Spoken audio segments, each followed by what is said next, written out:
Hello friends, welcome to Divya Ayurvedic centre BMS. Friends, मैं हूं सुनील।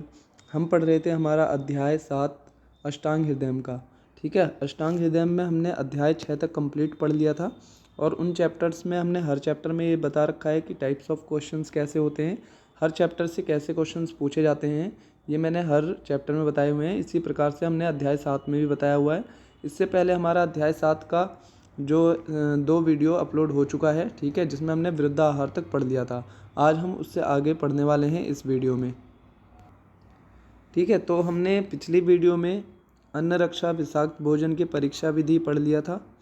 विषदाता के क्या लक्षण होते हैं, विष का शारीरिक अंगों पर क्या प्रभाव पड़ता है, और हमारा वृद्धाहार। ठीक है, वृद्धाहार तक हमने कंप्लीट उस वीडियो में पढ़ लिया था कि हमारे 18 प्रकार के वृद्धाहार होते हैं और इनको याद करने की क्या ट्रिक होती है। ये सब हमने उस वीडियो में, इससे पहले वाली वीडियो में पढ़ लिया था। उस वीडियो का लिंक आपको इस वीडियो के डिस्क्रिप्शन में मिल जाएगा, दोनों पार्ट्स के।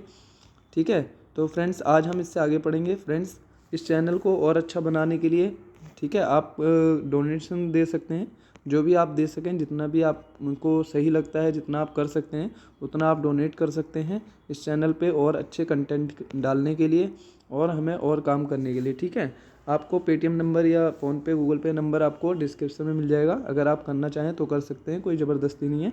अगर आपको हमारा काम अच्छा लगता है और कोई हेल्प करना चाहते हैं तो आप कर सकते हैं। ठीक है, आगे हम स्टार्ट करते हैं। हमने वृद्धाहार तक पढ़ लिया था, लेकिन हम इसमें थोड़ा सा देखते हैं वृद्धाहार की चिकित्सा क्या होती है। यानी अगर कोई वृद्धाहार खा लेता है, उसके बाद अगर उसे अल्सर विसूचिका जैसी अगर बीमारी हो जाती है तो उसकी चिकित्सा हमें वमन विरेचन या बस्ती द्वारा करनी चाहिए। तो वृद्धाहार की चिकित्सा क्या है, वमन विरेचन और बस्ती। 2 नंबर में अगर क्वेश्चन आ जाए तो हमें ये आंसर लिखना है। उसके बाद विरोधी आहारों का सेवन।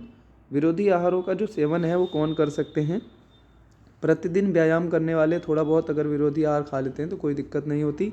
स्निग्ध शरीर वाले या जिनकी जठराग्नि प्रदीप्त होती है या जो बलवान हैं वो विरोधी आहार को अगर थोड़ा बहुत खा लें तो उनको दिक्कत नहीं होती।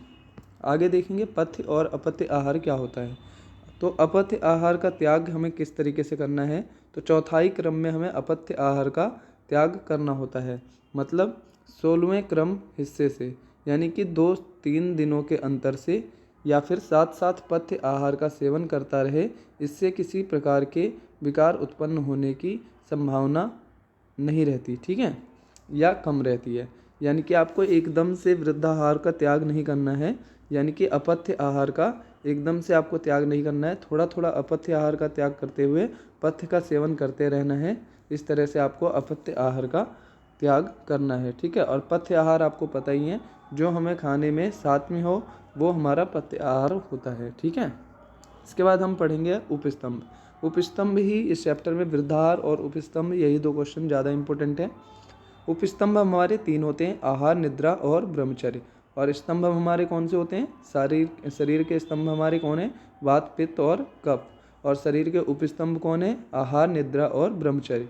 तो इन तीनों का शास्त्रीय निर्देश और युक्तिपूर्व उपयोग करने से जिस प्रकार स्तंभों के द्वारा मकान स्थिर होता है, उसी प्रकार शरीर का धारण होता है। ठीक है, यानी कि इन उपस्तंभों को हमें युक्तिपूर्वक और शास्त्रीय निर्देश के अनुसार अगर हम इनका उपयोग करते हैं, प्रयोग करते हैं, ठीक है, तो हमारा जो शरीर है वो स्थिर और बलवान होता है, हमें बीमारियां नहीं होती।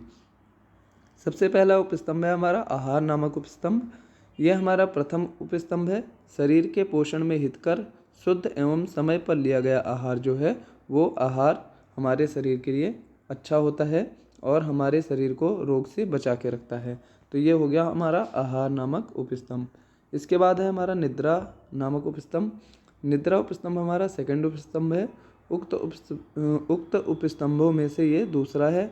इससे मन का पोषण होता है। सुख, पुष्टि, बल, ज्ञान, दीर्घ जीवन, ये सारे भाव इसी पर निर्भर करते हैं। अकाल निद्रा, अति निद्रा, निद्रा ना लेना ही इसके विपरीत दुख, कृष्णता, अज्ञान, अल्प जीवन, इन भावों की प्राप्ति होती है। ऐसी निद्रा काल रात्रि के समान होता है। ठीक है, यानी कि अगर हम उचित निद्रा लेते हैं, यानी कि हम सही निद्रा लेते हैं, सही समय पर सोते हैं और उचित मात्रा में निद्रा लेते हैं, तो हमारा जो शरीर है वो पुष्ट होता है। बल, सुख और ज्ञान, इन सब की हमें प्राप्ति होती है। लेकिन हम अगर इसका उल्टा करते हैं, यानी अकाल निद्रा, अति निद्रा या निद्रा ही नहीं लेते तो इसके विपरीत ही हमें फिर लाभ मिलते हैं, जैसे दुख, कृष्णता, ज्ञान, ये सारी चीज़ें हमें इन सब भावों की प्राप्ति होती है और ये काल रात्रि के समान होता है। इसके बाद निद्रा के गुण और दोष। रात्रि में जागने से शरीर रुक्ष एवं दिन में सोने से शरीर स्निग्ध होता है। बैठे बैठे ऊँघना या झपकियाँ लेने से ना तो रुक्षता होती है और ना ही कफ ही बढ़ता है। ठीक है। अब ऋतु के अनुसार निद्रा किस तरह से लेनी है, तो ग्रीष्म में रात्रि छोटी होती है इसलिए दिन में सोना हितकर है। अन्य ऋतुओं में दिन में सोना कफवर्धक होता है। कंठ रोगी, विष पीड़ित को रात्रि में नहीं सोना चाहिए। ठीक है। अतः दिन में थोड़ा सोना चाहिए। अति निद्रा की स्थिति में तीक्ष्ण वमन, अंजन एवं नस्य दें। चिंता, शोक, भय, क्रोध कराएं, जिससे रोगी के कफ का नाश होकर निद्रा का भी नाश हो जाए। ठीक है। यानी जिसको ज़्यादा निद्रा आती है उनको हमें क्या क्या कराना है, तीक्ष्ण वमन, अंजन और नस्य। ठीक है। या फिर कोई चिंता, शोक आदि देना है जिससे उसको निद्रा ना आए और कफ का नाश हो जाए, तो निद्रा अपने आप कम आने लगेगी। तीसरा हमारा लास्ट उपस्तंभ है ब्रह्मचर्य उपस्तंभ।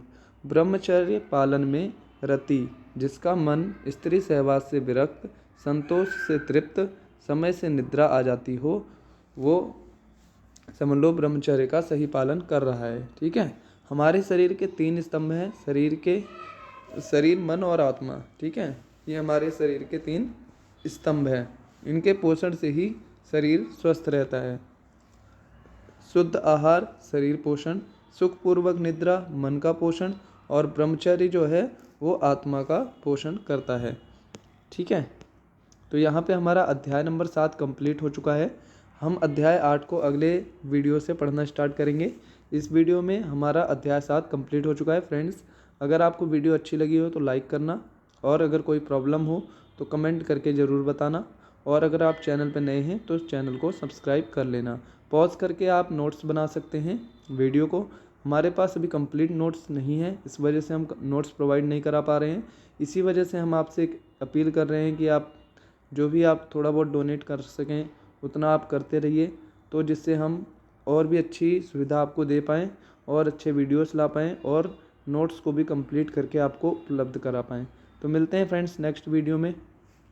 Thank you. और इससे पहले के जो वीडियोस बने हुए हैं इस चैप्टर के, उनके लिंक भी आपको डिस्क्रिप्शन में मिल जाएंगे।